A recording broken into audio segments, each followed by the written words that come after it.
France. Church records in Alsace state that in April of 1731, Jakob Showalter died at the Schafbusch. That is a picture of the Schafbusch. At the age of 85, modern picture of the Schafbusch. A story has been written about the Hagi family who lived in the 1900s at the Schafbusch. Hans Hagi, who grew up there, talking to Otto Showalter and some American Showalters. An old trough, which is now in flowers, dates from medieval times as evidenced by this signal here, this symbol, which is from the Teutonic Knights of the Middle Ages. Another picture of Schafbusch before we leave it. Jakob III joined the Anabaptists, left Switzerland, and settled at the Schafbusch. Also died at the Schafbusch. That's what we're reading. This record states that Jakob was a native of Strengelbach in the canton of Bern. Now this is a remarkable piece of evidence from those times, since very seldom was a precise location for an immigrant, that is, canton and village, attached to their name.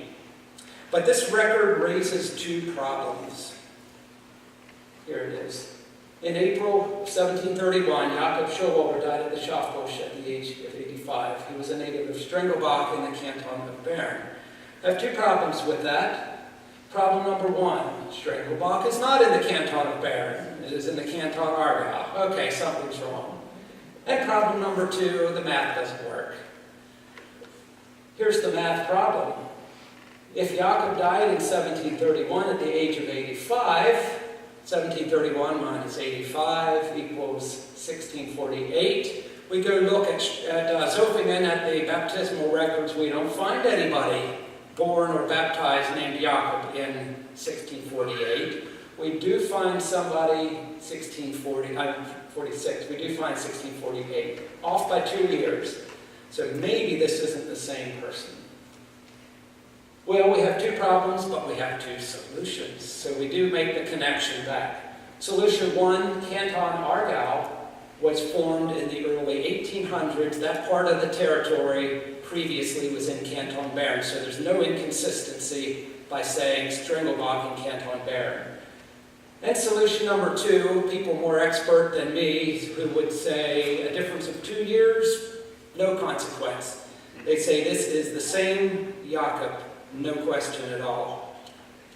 So the Jakob who we saw baptized at Zofingen earlier in Switzerland is the same Jakob who died at Schafbusch in the Alsace, present-day France, German territory, over the years.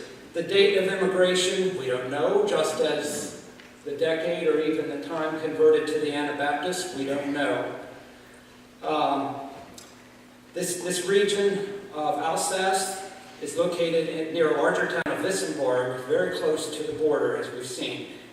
It was considered a German area until relatively recently.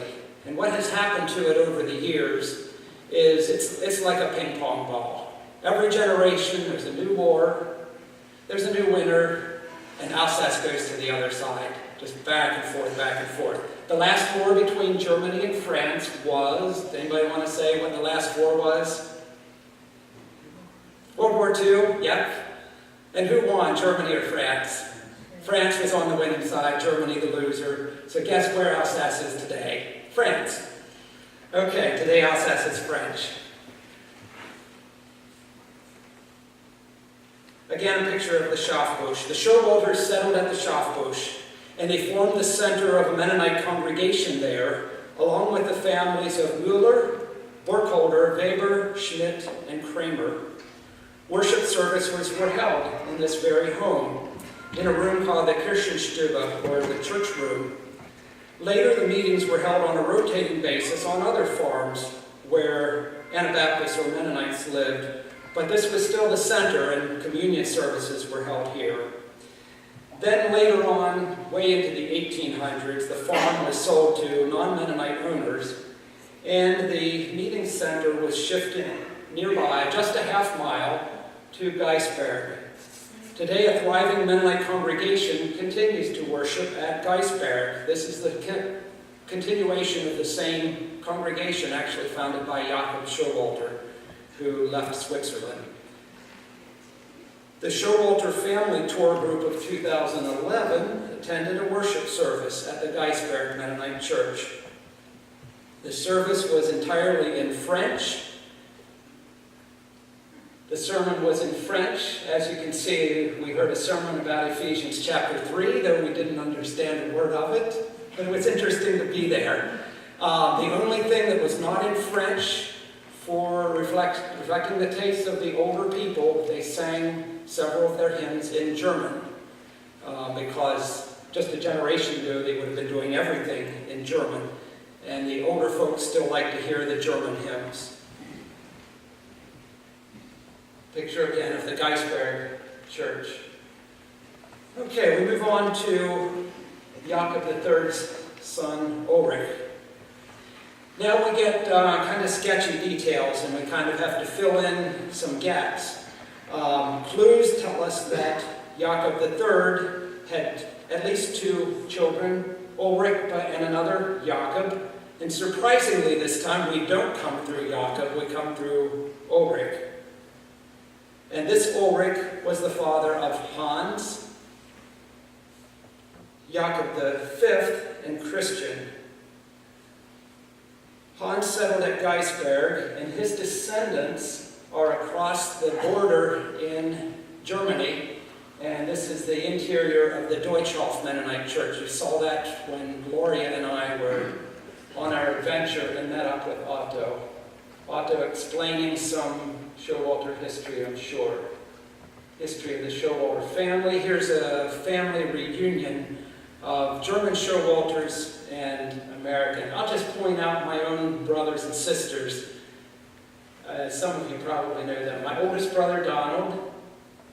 My older sister, Ruby. Helen. Carolyn. Lowell. I'm in the back with my wife, Ruthie. And my youngest sister, Beverly. And Jean is Donald's wife. So Hans settled at Geisberg. His descendants went to the Deutschhof. Two of the pastors are Showalter. Otto on the right and Gunther Showalter on the left. Hans's two brothers, Christian and Jakob V, immigrated to America, and Jakob V, I will call him the rest of the way, if I can keep my words straight, Jacob, because he settled in English-speaking territory, and I will call him Jacob the immigrant. He is the common ancestor of most Showalters in America today. All three of the sons became ministers. Christian, the middle one, surprisingly, was an Amish minister. Jacob the immigrant. We know from official court records at Wissembourg where Jacob was living in 1748, just 3 years before immigration. We know where he lived in March, the year of immigration, because legal complaints were brought against him in the court. Now, the legal complaints aren't real detailed, but here's the typical scenario at the time. The native Alsatian tenant farmers were resentful of the Swiss intruders, and Jacob the immigrant, though he was born in the Alsace, was considered a Swiss immigrant because that's where his grandfather came from. The Swiss immigrants, through their resourcefulness and hard work, could afford to pay higher rents than many of their native neighbors. And this was the case even though the Anabaptists had 2 extra taxes to pay. One tax for not belonging to the state church, and a second tax for military exemption. So, over time, the level of rent tended to rise for everyone. Now, the owners of the estates loved that. They liked being able to charge higher rents. But the native Alsatian farmers resented the immigrants for that reason. And they looked for ways to block them from getting leases to the local farms. So 2 times in 3 years, a complaint was brought against Jacob. And some of the reasons that they often gave were they're the wrong religion for this area. Or they raise too much of a certain crop and it drives down the prices. Or they use too much of a particular resource. So Jacob's neighbors were trying all sorts of tactics to block him from getting farm leases. In this German-French area, the immigration of the Swiss settlers into it, plus a high birth rate among the immigrants, solved the problem, the older problem of too few people to farm the land. But now they had a new problem. After only about a generation or two, it was difficult to find farms to rent. And the father was expected to find the farms for his sons. Now, that was a challenge for anyone, but the more sons one had, the more farms one had to find, and the harder the job. Jacob Showalter, the immigrant, had an especially big job on his hands because he and his wife Maria had 11 children. 8 of them were sons, 3 were daughters. He had to find farms for all 8 of his sons. And I guess if he was successful at that, he would have wanted to try to find farms for his sons-in-law as well. So he had too many children for too few available farms. So the year 1750, Jacob and Maria and their entire family had it with the problems in Europe, the religious discrimination, the high taxes, the legal hassles, the economic pressures, so they left for the New World. They traveled down the Rhine River with a neighbor family, the Boslers, who were also from Schaffbusch and were also Anabaptists. When they got to the Netherlands, they boarded an English ship, a Quaker-owned ship called Brotherhood. John Thompson was the captain of the ship. They left Rotterdam, took a course by way of the Isle of Wight. The trip probably took 6 to 12 weeks. Jacob and Daniel immigrating to America. On November 3, 1750, today is November 3, the English ship Brotherhood arrived in Philadelphia with 300 passengers, including the entire Jacob Showalter family, adult sons included, the entire Jacob Bosler family. I point out in highlight Jacob and Maria, the parents, all of their children, approximate ages. We come through the line of Daniel. We also come through the line of Barbara. We have 2 children of Jacob and Maria's that were descended through. Barbara married Henry Funk. They moved to Virginia. Ancestors of the Funks of Singer's Glen. Also ancestors of Elizabeth Shank, who in the 1800s married Michael Showalter. So that's how we're connected to Barbara as well as Daniel.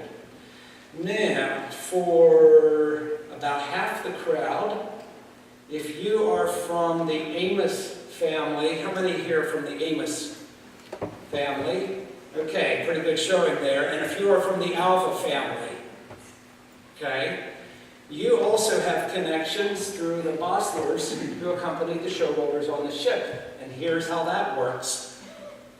Jacob and Veronica had 3 sons, one of them Joseph.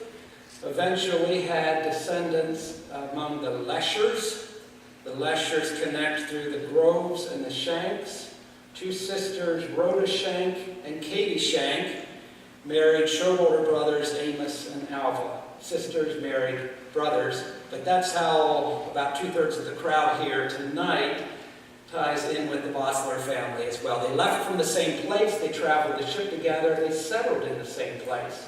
They were friends. They were families that got along well. So we got our families to America. What did they do when they got to America? First thing, they filed past probably the courthouse. This is page 14 in the ship record. And we have some ancestors signing their name on this page. There were 3 pages downstairs. I don't know if it's been brought up or not, but I have the copies of the 3 pages of the people who signed from the ship